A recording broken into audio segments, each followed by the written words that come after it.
Last April Fool's Day, I made a video called Bold and Brash Does Not Belong in the Trash. And especially for a joke video, it went over surprisingly well. So well, in fact, that I considered doing a sequel. But then I shelved that idea because, honestly, I'd be doing the same punchline in two different videos. If there's one thing I hate, it's a rehash sequel. So we're not going to be doing one of those, and instead we're going in a completely different direction. My editor, Billy H. L. and I were talking one day. Say hi, Billy. Hi. We came up with the idea of reviewing some of the crazy dreams I had, because yeah, they can be kinda nuts. When I binge a lot of media for the very first time, I get some interesting dreams. So let's review them today. I'll give them my own made-up title, I'll tell you what media it was that I binged beforehand, and then I'll give a little review at the end after the very likely strange summary. Yeah, these are gonna be very odd, as dreams tend to be. Also, I do want to promise each and every one of you that these are real. So when I have weird dreams, what I like to do is write them down the next day on my laptop so that I never forget them. Even if I forget them in my head, I won't forget them on the hard drive, so that way I can rely on technology. Thanks, technology! You're my best friend! And now, without further ado, we're going to be reviewing my very crazy media-based dreams. The first dream is something I like to call the Proud Family Movie 1.5. Media binged? The Proud Family! I bet you never would have guessed. And yes, this is right off the heels of the time I binged the show for the Proud Family video we did on the channel. I regret nothing.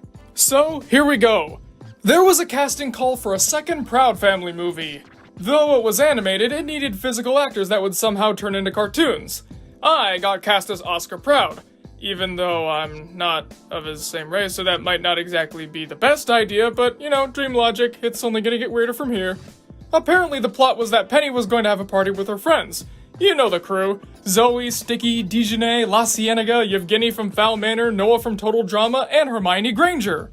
Penny had ulterior motives to go to the party. Apparently she was meeting her secret boyfriend there, and I, Oscar, had to go stop it. I argued with Penny and her boyfriend before splitting them up with the help of the Gross sisters. At home, Trudy and Oscar, still being me, were talking, and Sugar Mama said that she didn't understand the script. I told her that she was reading it upside down and then insulted her. I don't really know how I insulted her, I didn't write that part down, but I don't think that's important. She insulted me back and then laughed like Poppy. I was confused and I asked her why she did that. Apparently they couldn't find anyone else to play Poppy, so they double cast Sugar Mama and Poppy. Because that makes sense. And keep in mind, she still looked like Sugar Mama. Nothing like any other character. Trudy and Sugar Mama kept staying in character because I guess the camera was rolling, but I, still being Oscar, couldn't let it go. And when they told me that I would also have to play Felix, often in the same scene, I walked off the set. They kept begging me to come back, but it was too late. I walked into Lord Voldemort's hardware store, and we began talking. We went to this Asian kid's apartment and stole all of his food while he was complaining about how his parents could not make rent. I felt bad for him, so I bought him a bag of football-sized chips. And we all lived happily ever after, I guess. The plot about the movie never got resolved, and I don't really know who this kid was, but football-sized chips. I don't understand the plot of this one. It goes from beat to beat without any sort of cohesion. What are we supposed to be rooting for here? Penny to get with her boyfriend, Oscar to understand what the movie is, Oscar getting away from Lord Voldemort, Oscar feeling bad that he robbed this kid of all his food? The characters either don't get a lot of focus so they can't develop, or they're unlikable. I mean, look at the things that Oscar does here. He ruins his daughter's chance at love, he destroys a movie set, he teams up with the Dark Lord of all evil, and he robs some poor hungry Asian kid. Overall, it was fun, but not good enough to save it. I wouldn't call it a legitimately good story, I'd just say give it a pass. Now the next dream, Dan versus the Paranormal Investigators. Media binged, Dan versus. Once again for the video here on Media Mementos. Can you see a pattern yet? I was Dan from Dan Versus, imagine that. I was leaving my old church that I went to as a kid and saw that my car was getting hijacked. It was stolen by a paranormal investigator who suspected it to have traces of dragon DNA, because when I think of dragons, I think something like the X-Files, don't you? So I, as Dan, looked up into the sky and screamed, "Paranormal Investigators!" That was a terrible Dan impression that sounded more like Grunkle Stan, but I'm going with it. I enlisted Chris and Elise to help get the car back, even though it would jeopardize the investigation.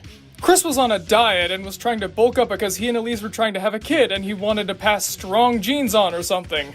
And even I in the dream found this weird and uncomfortable and tried to change the subject, so bonus points for realism. Dan ends up finding that the paranormal investigators were looking for a dragon, even though he supposedly already knew this. Dan blames the dragon for getting his car stolen, and he helps the paranormal investigators track the beast down. So, with the help of the leaders, Dexter and Mandark, the dragon was slayed and Dan got his car back. While the plot isn't anything spectacular, I must say it is extremely loyal to the source material. It's a strong adaptation.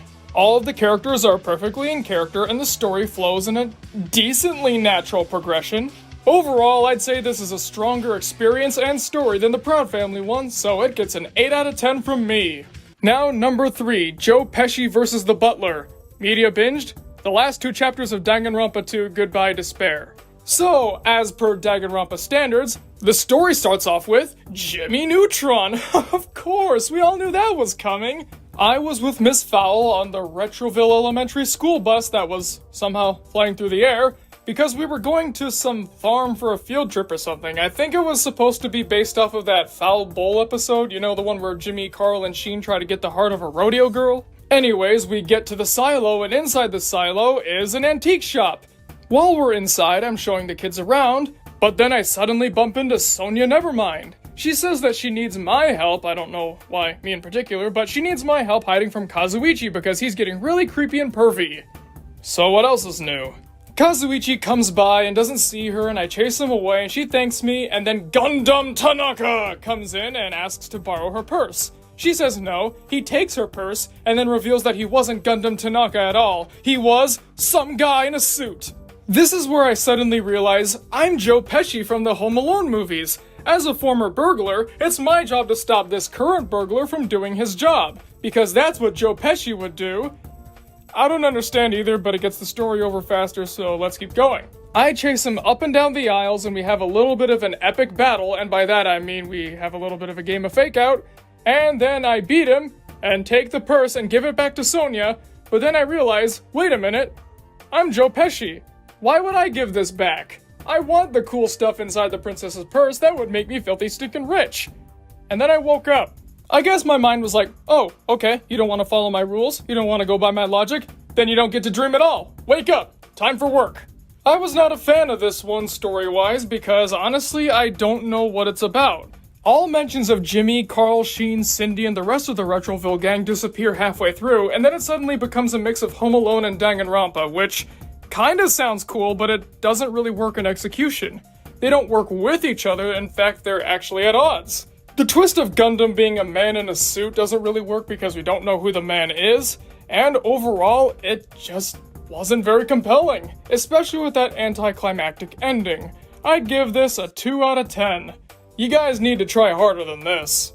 And speaking of Danganronpa, here's another dream involving it that I like to call Danganronpa 3.861, Modern Family of Ultimate Despair. Media binged, Modern Family, in case you couldn't tell by the title. In the dream, I was Makoto Naegi and I was going undercover living in the Dunphy house, disguised as Dee Dee, you know, the main villain of the show, the grandma, crazy Nana. Don't ask why I was doing this, it just was. That's all the explanation you need, I guess. So I, once again, Makoto Naegi, disguised as an old hippie crazy lady, learned that there was going to be an infant baptism in the family. Was it going to be Joe's baptism? Was it going to be the twins' baptism? I don't know. But suddenly I had a bad feeling that there was a crime about to be committed at the church. What crime?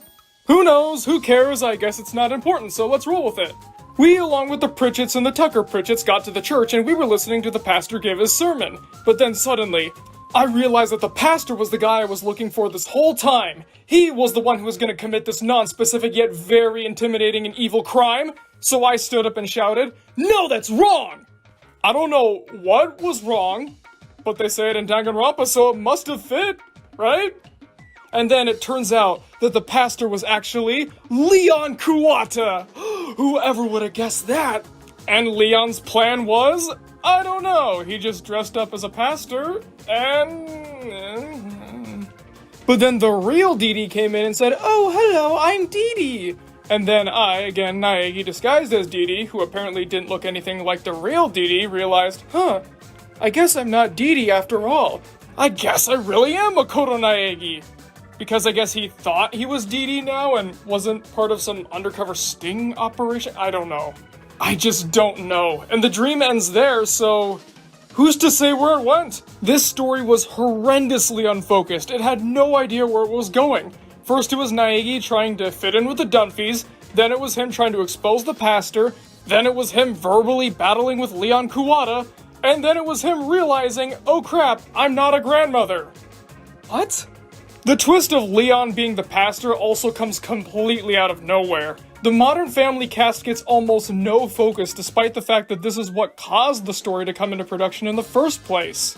The only thing I can say good about it is that it had the traditional, no, that's wrong! But even then, it made no sense given its inclusion, so 1 out of 10 from me.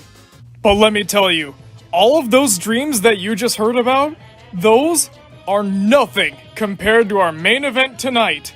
Oh yeah, buckle up folks, this one's gonna be wild. Once again, I promise you, this is real. This actually happened in my head, of course. It didn't happen in real life. If it did, it would have been all over the news. But oh boy, this is nuts. This dream I like to call and I won't tell you what I binged here because I want to see if you can guess it. Okay, here we go.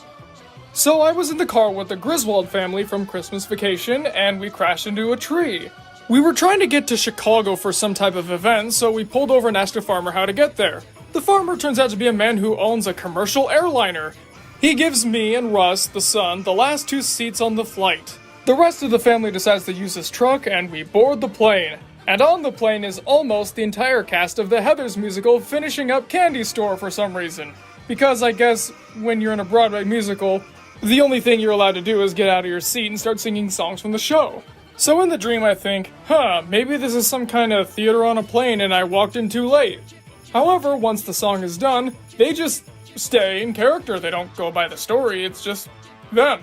Realizing that there's no JD or Ram on board because obviously you can totally cut them out of the musical, they asked us to officially join the theater group and I chose the part of JD while Russ decides to be Ram. I sit next to Veronica and try my best to stay in character, but in the dream I hadn't seen the full musical so I didn't really know what I was doing. Then she starts singing Dead Girl Walking, because, I don't know, I guess she's socially awkward and doesn't know how to socialize with people. I don't know, I'll give her the benefit of the doubt. Eventually, the plane lands at the old theater group that I used to be a part of back in my high school days. They were doing a production of the Friends episode, the one with Monica and Chandler's wedding. Everyone in the Heathers cast agrees to see the show and sit in the audience while I go backstage and meet the actors and say hi to my old friends, as well as other people that I just happen to know in life that weren't actually part of the group in real life, but oh well, cool cameos I guess. They excitedly greet me but tell me that the person playing Chandler is injured, so I need to play him because of course I do. By the way, from here on, all the Heathers cast is never mentioned again, they just disappear. So I not only have to play Chandler now, but I just am him now. So I run off from the wedding just like I do in the episode, and I run from the actual performance to get in character. Because okay. We performed to a small yet excited audience, but for some reason Chandler became Kylo Ren at some point, which I must say is a very scary twist. Probably just because it reminds me that the Star Wars sequels exist, but still, that is really terrifying. The next day, we do a drawn-together play where I am Xander and Woldor is played by my theater friend Sophia, but 3 clones of her that are stacked up on top of each other. Yeah, that looks exactly like him, man. I don't know what you're thinking. Have you even seen the show? I mean, look, it's identical. Because that was such a big success, they decided to do more plays. One of them is based off of Bionicle the Mask of Light, where I played Makuta. For some reason, every cast member came out one by one at the end to take a bow. That's not the weird part though, that's customary for theater. But everyone said who they played, like they'd go up and say, "Hi, my name is Jake and I played Tahu. Yo, what up, my name's Leon and I played Kopaka. Hey, what's up, diggity dogs, my name is Mung Dal and I was Gali." These weren't the actual people, they were people in real life and I just changed their names. Because the Bionicle play was such a success, we decided to go celebrate at a random campsite. There, the whole cast, along with Billy H.L., who was the park ranger for some reason, found out that John Kricfalusi, the creator of Ren and Stimpy, was hiding in the woods trying to mind control people into doing something. I don't think it was ever really explained, but okay. We all wanted to get rid of him, and we settled on literally just walking him to jail on the highway. On the way there, John K. was convinced that he was getting some kind of award, and how everyone there was his best friend. On the side of the road, Ren and Stimpy were there because of course they were, and they were homeless, begging for money, saying that they'd been out of work for 3 days and had nowhere to live. So they ended up getting adopted by the theater group as their very own sons. I guess we all had joint custody or something. And they helped lead John K., their own creator, to prison. What happened after they were adopted? Did John K. get brought to justice? Did some other random property get introduced into this mess? Did Leon get the part of Captain Hero that he wanted so badly? I don't know, I woke up right then. And I'll never know how this random and rambling event ended. I have no idea what to make of this. And you know what media I binged for all this? Ren and Stimpy. How does 90% of this have to... What? Oh, man. Oh, reading that again hurt my head. 0 out of 10 in the story department, but dang, it was fun to go through. And it also makes for a very interesting YouTube video, I must say. Oh boy. Yeah, so these are some of the craziest ones I've had. For the record, these are very rare. They only happen on certain occasions, like when I binge something for the very first time, or after it's been a very long time since I've seen it before. Next year we'll be doing something entirely different, but I hope you enjoyed this. What was your favorite one? What did you think of the stories? I mean, I don't know if you could call them stories because they don't have any cohesion.